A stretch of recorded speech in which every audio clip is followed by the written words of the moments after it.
Muy bien, muy buenas noches, tengan todos, estamos gozosos de poder estar juntos. Qué bueno poder ver a algunos hermanos que hace tiempo que no nos veíamos, que sean bienvenidos también. Y bueno, quiero agradecer al Señor también porque, bueno, el fin de semana pasado no estuve aquí en la congregación, estuve viajando. Y fue un tiempo muy lindo que hemos pasado con los hermanos allí en Buenos Aires,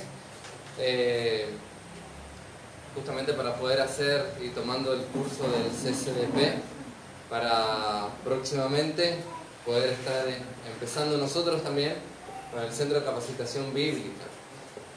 Y así que traigo los saludos también de los hermanos de la Iglesia de Lima y también de los hermanos de la Iglesia de Citibel en provincia de Buenos Aires, ¿sí?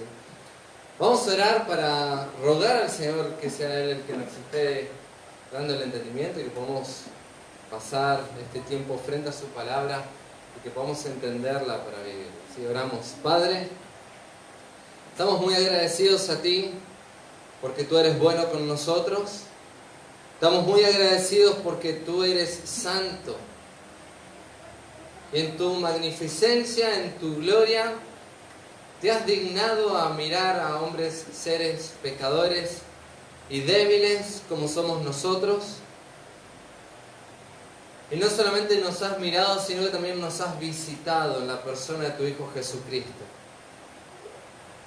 Y no solamente ha estado entre medio de nosotros, sino que su amor fue tan grande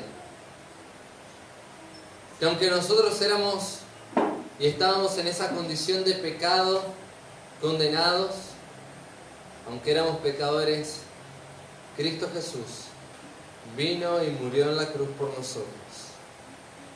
Estamos muy agradecidos porque en el mensaje del glorioso Evangelio que Cristo murió conforme a las Escrituras, que fue sepultado y que resucitó al tercer día conforme a las Escrituras, en ese Evangelio está anclada nuestra vida, nuestra esperanza. Y por ello, Señor, a ti te damos toda la gloria y alabamos tu santo y bendito nombre. Y te exaltamos a ti también por tu palabra que nos has dejado para revelarte a ti hacia nosotros. Y sin tu palabra sabemos que nosotros no tendríamos conocimiento de ti. Y por ello, Señor, te damos muchísimas gracias, porque ahora a través de tu palabra podemos conocer. Gracias por la obra del Espíritu Santo y queremos rogarte de que tú puedas iluminar nuestro entendimiento para poder comprender la verdad de tu palabra y podamos aplicarlo también a nuestras vidas. Gracias por cada uno de los hermanos, en el nombre de Cristo Jesús. Amén. Bueno, hoy vamos a estar comenzando entonces con la serie de Segunda Tesalonicenses. Estas dos cartas está justamente bien dividido primera y segunda porque fueron dos escritos para esta iglesia de Tesalónica y tuvieron dos propósitos distintos. Y ahora vamos a estar observando algunos de estos detalles entre la primera y la segunda epístola. Pero quiero recordar algunas cosas, un panorama general del contexto, es decir, dónde estaba situado Tesalónica, qué era, como para recordar nosotros dónde estamos parados y por qué vamos a estudiar esta epístola. Tenemos que recordar que en primer lugar esta ciudad Tesalónica antiguamente se llamaba Salónica, pero antes de ser Salónica era una ciudad que se llamaba Terme, ¿sí? Que el general Alejandro Magno la había fundado y había tenido allí gran parte de su gobierno. Era una ciudad sumamente importante, aproximadamente 85.000 habitantes. Habitaba en esa localidad, solo en Tesalónica, y estaba ubicada en la provincia, ¿sí?, en la provincia de Macedonia. La provincia de Macedonia en ese momento era una provincia también sumamente importante. Aproximadamente contaba con 250.000 habitantes. Esta ciudad había sido también, como bien hemos dicho, conquistada y algunas de ellas fundadas por Alejandro Magno, pero quedó dividida cuando Alejandro Magno se muere, y entonces allí hay un conglomerado, ¿sí?, de personas y de distintas razas y creencias inclusive. Había griegos por un lado, había nativos, había romanos, había muchos marineros porque Tesalónica era un puerto, había muchos judíos y de Asia, es decir, había mucha cantidad de personas de todo tipo de regiones. Entonces hacía que sea una ciudad muy especial y muy particular. Entre estas características, era una ciudad muy idólatra, como bien sabemos que era la costumbre de los griegos, ¿sí?, tener muchos dioses. Ahora, un contraste con Filipos, por ejemplo, que está dentro de Macedonia también. Filipos era una ciudad un poco más pequeña, pero que no había gran cantidad de judíos allí, por eso no había sinagogas, por ejemplo, en Filipos. Cuando leemos en Hechos, vemos que Pablo siempre que va a una ciudad va a la sinagoga, pero cuando llega a Filipos no puede ir a una sinagoga porque no había sinagogas, entonces va al lugar donde se solía hacer las oraciones, ¿sí? Entonces allí predica el Evangelio. Entonces en Tesalónica sí había un gran número de judíos, por eso allí había así una sinagoga judía.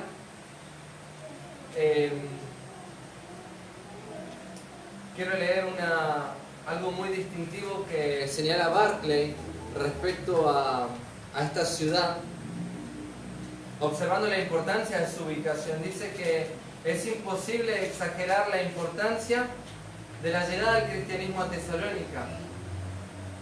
Si se asentaba en ella, era de esperar que se extendiera hacia el este por la vía Egnatia hasta conquistar toda Asia Menor, y hacia el oeste hasta invadir la misma Roma.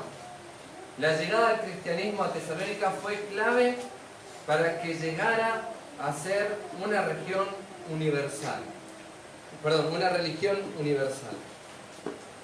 En Tesalónica, como bien se dice que todos los caminos conducen a Roma, pero Tesalónica ahí tenía los puntos cardinales más perfectos para la expansión del Evangelio. Allí en Tesalónica tenían todos los caminos y tenían el mar inclusive.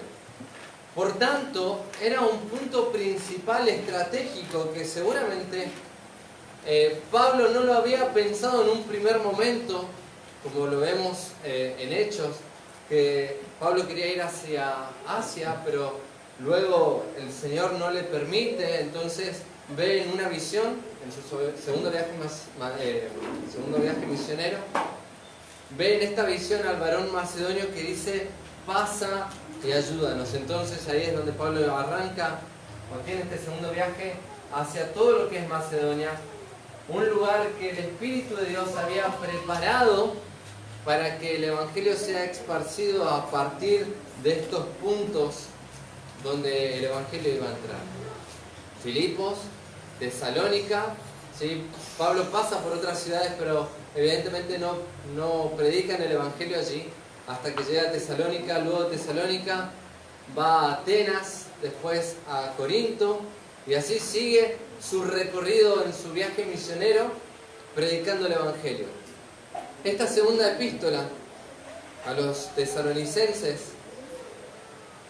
es escrita poco tiempo después de la primera. Como bien hemos mencionado en otras oportunidades, la iglesia de Tesalónica fue fundada en este segundo viaje misionero de Pablo, y Cuando Pablo cruza y llega a Tesalónica, en el libro de Hechos relata que estuvo 3 semanas o 3 días de reposo.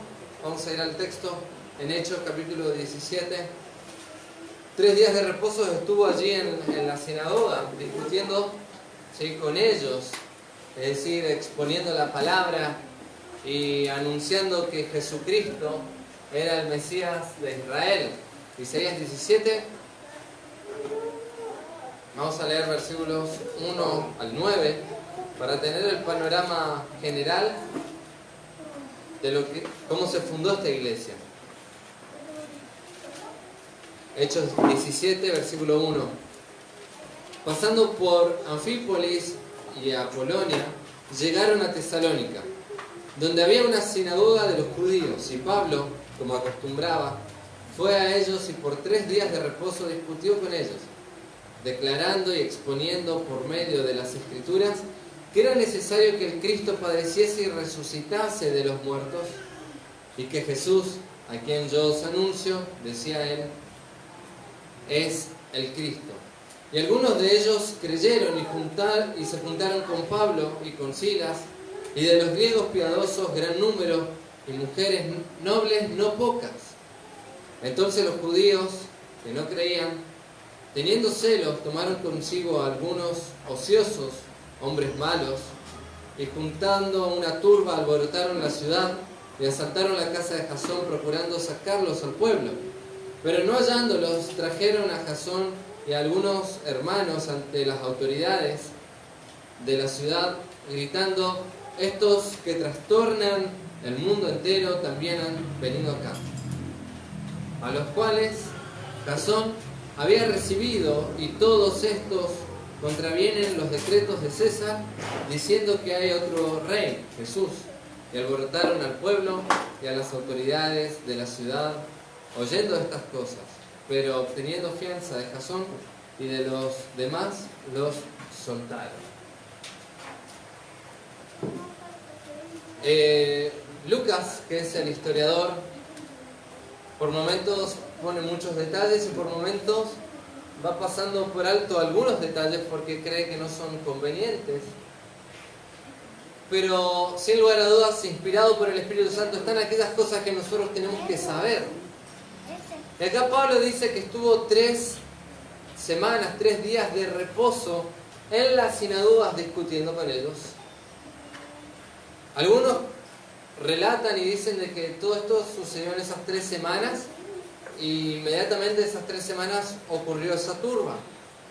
Pero por los datos históricos y por algunos datos que también nos da la misma epístola, podemos entender de que Pablo estuvo un poquito más de tiempo. Algunos creen que 6 meses, otros 8 meses. Lo que sí es cierto es que estuvo menos de un año en ese lugar, por toda esta revuelta que hubo, esta persecución hacia Pablo y hacia los demás. De Filipos a Tesalónica hay aproximadamente 160 kilómetros. Entre medio había 2 pueblos por lo menos que pasaron. Pablo, ahí el texto en el versículo 1 nos dice, Anfípolis y Apolonia, es decir, es probable que hayan hecho noche en esas 2 ciudades hasta poder llegar a Tesalónica. 160 kilómetros, recorrer hace casi 2000 años atrás es muy diferente a recorrerlos ahora. Entonces llevaba mucho tiempo hacerlo. Y lo cierto es que cuando llega a Tesalónica, Pablo, de acuerdo a la costumbre, dice el texto, que va a la sinagoga de los judíos y allí habla con ellos, expone la palabra. Y una de las cosas que nos dice el texto acá es que declaraba y exponía por medio de las Escrituras que era necesario que Cristo padeciese y resucitase de los muertos, y que Jesús, a quien yo os anuncio, decía él, es el Cristo. Como los judíos a nivel general, ellos estaban esperando al Mesías, aquel Mesías político, aquel Mesías libertador del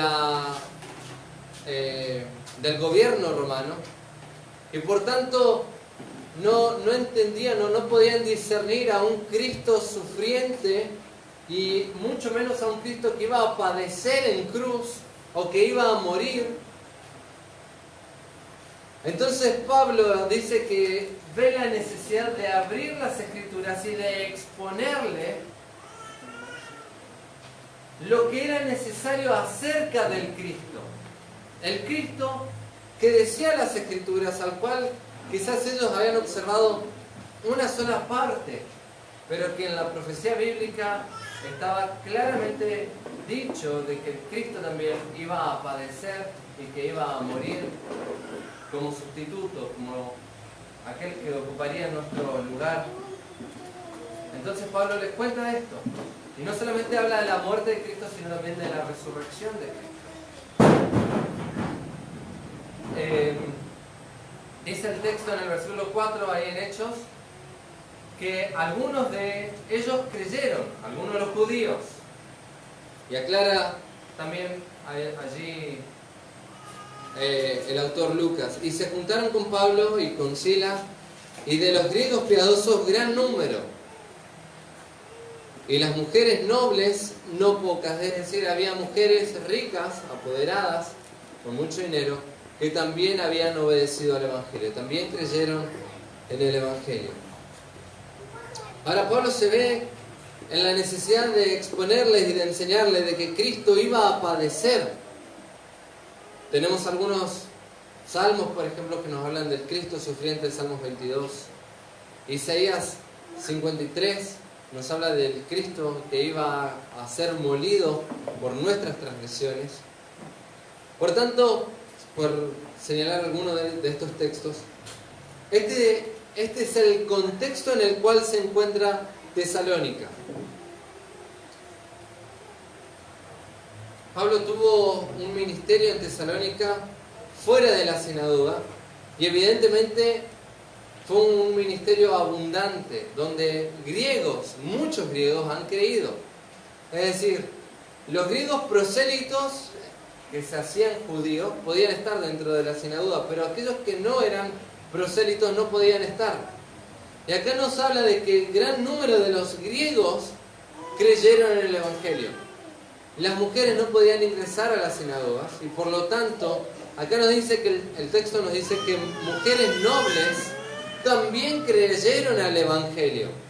Por tanto, el ministerio que Pablo llevó a cabo en esa ciudad, 3 semanas evidentemente, y claro lo dice la Escritura, estuvo en la sinagoga, pero estuvo más tiempo fuera de las sinagogas, ministrando la palabra, enseñando las Escrituras, hablando del Evangelio. Esta epístola se escribe desde Corinto. Pablo estaba en Corinto cuando escribe Primera Tesalonicenses y pocos meses después escribe la segunda carta.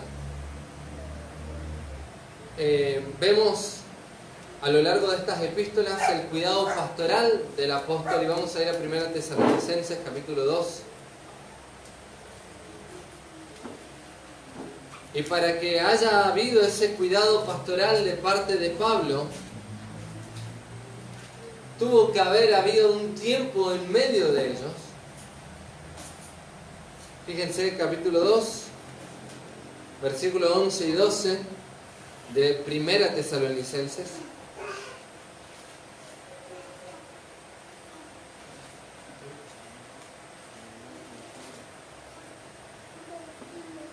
Dice: así como también sabéis de qué modo, como el Padre a sus hijos, exhortábamos y consolábamos a cada uno de vosotros, y os encargábamos que anduvieseis como es digno de Dios, que os llamó a su reino y gloria. Y allí vemos esa exhortación, ese encargo, ese cuidado que Pablo tenía para con ellos, de aquel cuidado pastoral, de aquel que conoce y ama a los que están a su alrededor. Vemos el afecto profundo que desarrolló en medio de ellos también. Fíjense en el versículo 8. Tan grande es nuestro afecto por vosotros que hubiéramos querido entregaros no solo el Evangelio de Dios, sino también nuestras propias vidas, porque habéis llegado a sernos muy queridos. Capítulo 3, versículo 6. Dice, pero cuando Timoteo volvió de vosotros a nosotros y nos dio buenas noticias de vuestra fe y amor, y que siempre nos recordáis con cariño, deseando vernos, como también nosotros a vosotros. Por ello, hermanos, en medio de toda nuestra necesidad y aflicción, fuimos consolados de vosotros por medio de vuestra fe, porque ahora vivimos y vosotros estáis firmes en el Señor. Es decir, todos estos datos sugieren que Pablo estuvo más de esas 3 semanas. Y calculo, creo, como varios autores también estipulan, que estuvo alrededor mínimamente de 6 meses en medio de ellos. Además, también la iglesia de Filipos 2 veces mandó una ayuda, una ofrenda hacia a Pablo, ¿sí? Cuando él estaba en Tesalónica. Eso lo dice en Filipenses capítulo 4, versículo 16. Por tanto, para que pudiese llegar esa ofrenda, tuvo que haber estado un tiempo prudencial, ¿sí? Creo que eso queda bien claro y lo entendemos, ¿sí? Ahora, ¿por qué razón entonces se tiene que escribir estas epístolas, primera y segunda Tesalonicenses? Tenemos que recordar que la persecución había sido tremenda, como hemos leído. Los habían encarcelado a Jasón y a los suyos, a los que estaban en su casa. Y no es que ahí cesó la persecución, sino que a partir de allí empezó a incrementar la persecución por causa del Evangelio. Entonces,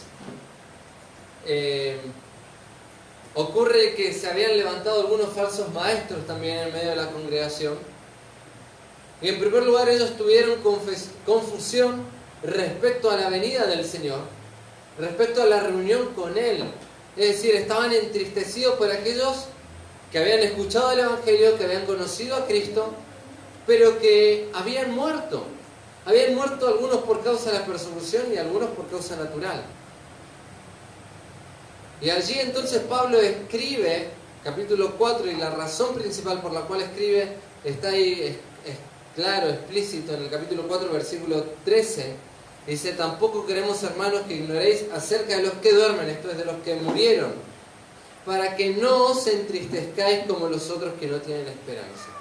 Y entonces va a darle la razón de la esperanza, de que Cristo un día también va a venir por nosotros, pero cuando Cristo venga, aquellos que durmieron, no es que se van a quedar acá, no es que no van a tener esperanza, no es que murió juntamente con ellos su esperanza, no. Cuando Cristo venga, en nuestra reunión con Él, los que murieron en Cristo nos van a preceder. Ellos van a resucitar primero y luego nosotros, los que vivimos, dice el texto, los que hayamos quedado seremos arrebatados y allí estaremos siempre con el Señor. Entonces, la primera razón de esta primera epístola es para aclarar estos asuntos, ¿sí? Particularmente respecto a la reunión del creyente con el Señor y, como bien lo dice el texto, acerca del arrebatamiento, ¿sí? O de nuestra reunión con Cristo.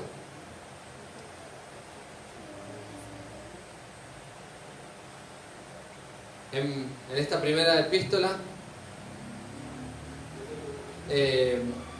Pablo quiere animarlos a ellos a permanecer fieles al Señor, a permanecer en santidad, y finalmente concluye dando una serie de exhortaciones que son lo que aparece en el capítulo 5.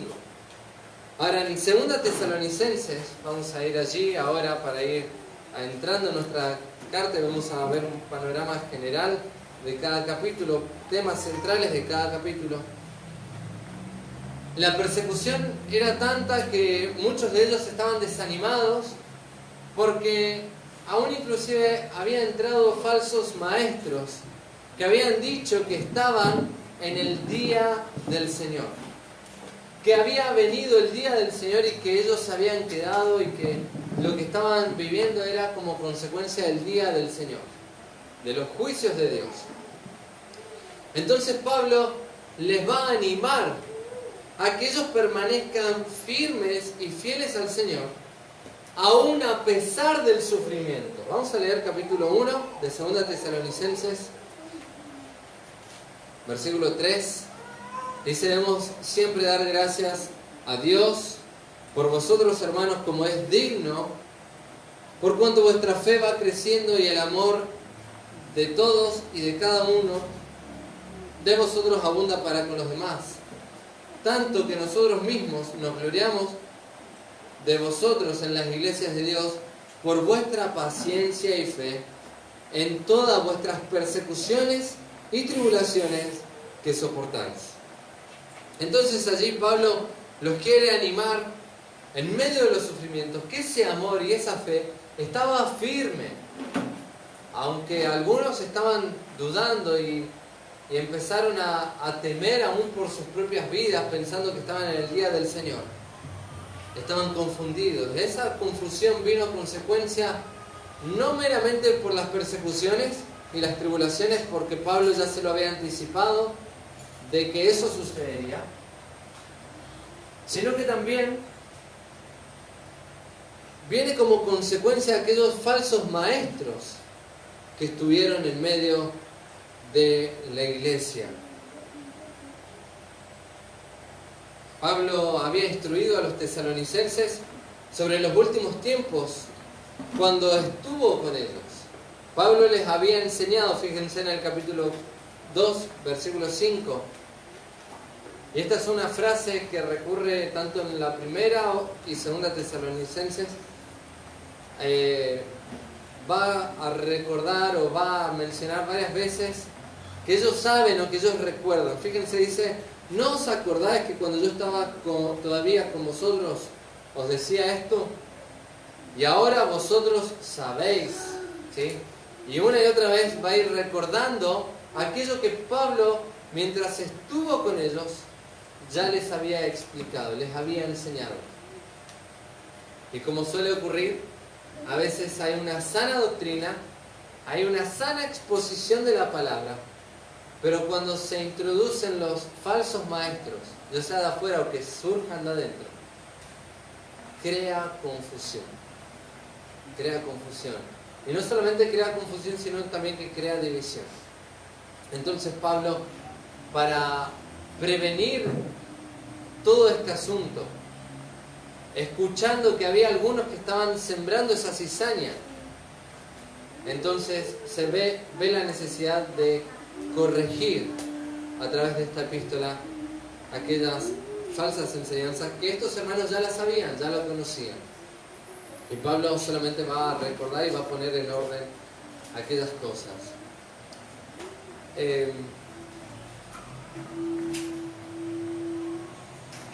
Ellos seguían confundidos, temían haberse perdido el arrebatamiento y estar en el día del Señor.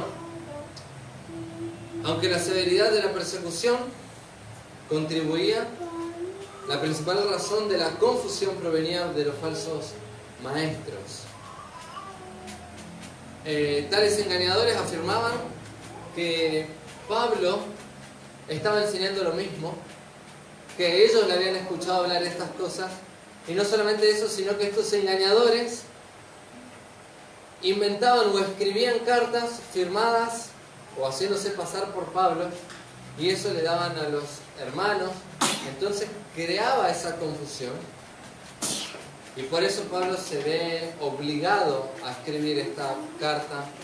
Y 2 veces también pone el sello de su firma, tanto al principio de 2 Tesalonicenses, en el versículo 1, dice Pablo, Silvano y Timoteo, ahí está la firma de Pablo en su presentación.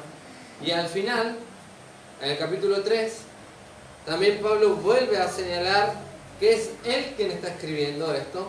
La salutación es de mi propia mano, de Pablo, de que es signo de toda carta mía, así escribo.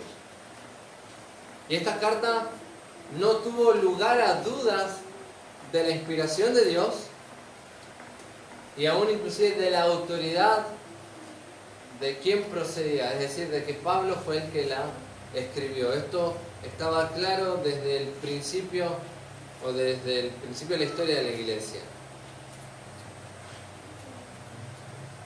Ahora, entonces, en primer lugar, en el capítulo 1, lo que va a tratar de hacer Pablo es animarles a ellos a que permaneciesen firmes en el Señor, a que permaneciesen firmes en su andar en el Señor. Y en el capítulo 2 va a escribir con el propósito de calmar los temores que estaban teniendo los hermanos, de clarificar las enseñanzas y tranquilizarlos porque el día del Señor no había llegado todavía. El día del Señor tiene ciertas connotaciones que tienen que ocurrir y por eso Pablo expone cuáles son aquellas cosas, cuál es el principio del día del Señor. Entre algunas de ellas habla del hombre de pecado que tiene que ser presentado públicamente a nivel mundial para que se dé el comienzo del día del Señor. Eso después lo vamos a estar estudiando en el segundo capítulo.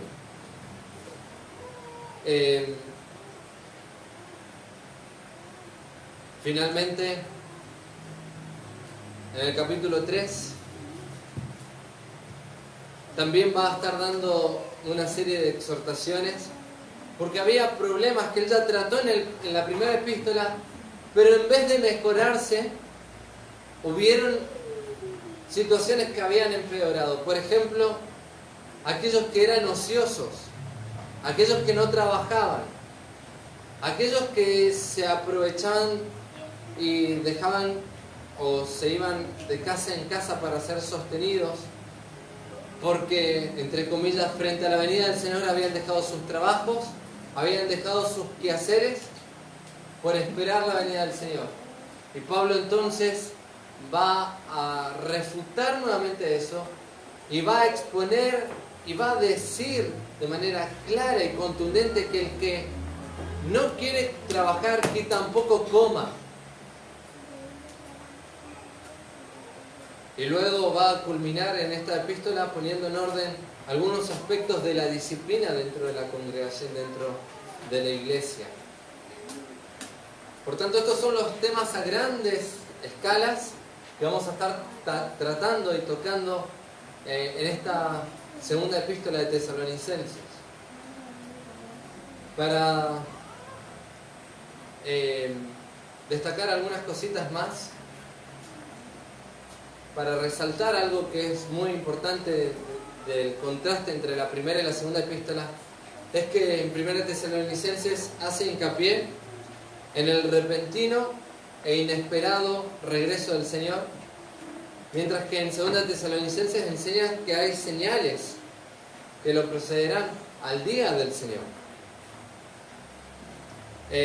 Pablo tenía en mente las dos fases diferentes del regreso del Señor. En primera Tesalonicenses habla del arrebatamiento que llegará de manera inesperada, pero en segunda Tesalonicenses está escrito para contrarrestar las falsas enseñanzas según la cual el día del Señor ya había llegado. Eso habían dicho algunos. Entonces Pablo va a poner en orden estas cosas. Y quiero animarlos a través de esta epístola a que ya puedan ir leyendo en sus casas. Yo sé que van a surgir un montón de preguntas porque nosotros no tenemos todo el contenido que Pablo les había explicado a ellos de manera presencial y directa. Por tanto, tenemos que ir observando lo que el texto va diciendo y las cosas que va afirmando para que nosotros comprendamos lo que ellos ya sabían. ¿Y qué es lo que el Señor está diciendo en su palabra, aún respecto a los eventos futuros, a la parte escatológica, a los eventos del porvenir? En la cual, como bien Pablo deja enfáticamente claro, de que nosotros como creyentes tenemos una esperanza de que Cristo va a venir por nosotros. Cristo va a venir por su iglesia, y cuando ocurra eso va a suceder el rapto, va a ser el arrebatamiento, y va a ser de manera inesperada, va a ser de manera repentina. Y por tanto, todo creyente tiene que esperar ese momento, porque el día del Señor vendrá. Y mientras tanto, entonces Pablo anima a que ellos pudiesen permanecer fieles al Señor. Y quiero volver a leer en el capítulo 1, para dejarlo como exhortación. Versículo 3. Debemos siempre dar gracias a Dios por vosotros, hermanos, como es digno, por cuanto vuestra fe va creciendo y el amor de todos y de cada uno de vosotros abunda para con los demás. Tanto que nosotros mismos nos gloriamos de vosotros en las iglesias de Dios por vuestra paciencia y fe en todas vuestras persecuciones y tribulaciones que soportáis. Y quiero animarles con estos textos, estos dos versículos. En primer lugar, observar de que hay un motivo de agradecer siempre. Hay un motivo de dar gracias a Dios constante por los hermanos. Gracias a Dios que ellos permanecen y cada uno de nosotros permanecemos fieles al Señor. Es un motivo de gratitud. Debemos, en este motivo de gratitud, también es un ruego a que nos podamos conducir como es dignos del llamado que el Señor nos ha hecho. Dignos del Señor. En tercer lugar, que nuestra fe y nuestro amor crezca de los unos para con los otros. Aunque podamos llegar a tener algunas diferencias, acá una de las cosas que marca Pablo es ese amor que unía a esta iglesia, y esa fe que unía a la iglesia, y esa paciencia aún en medio de las tribulaciones. Por tanto, así debemos animarnos los unos a los otros. Cuando algún hermano está pasando por prueba, a consolarlo, a animarlo, a estimularlo a que pueda seguir creciendo en el Señor, a que pueda seguir permaneciendo firme al Señor.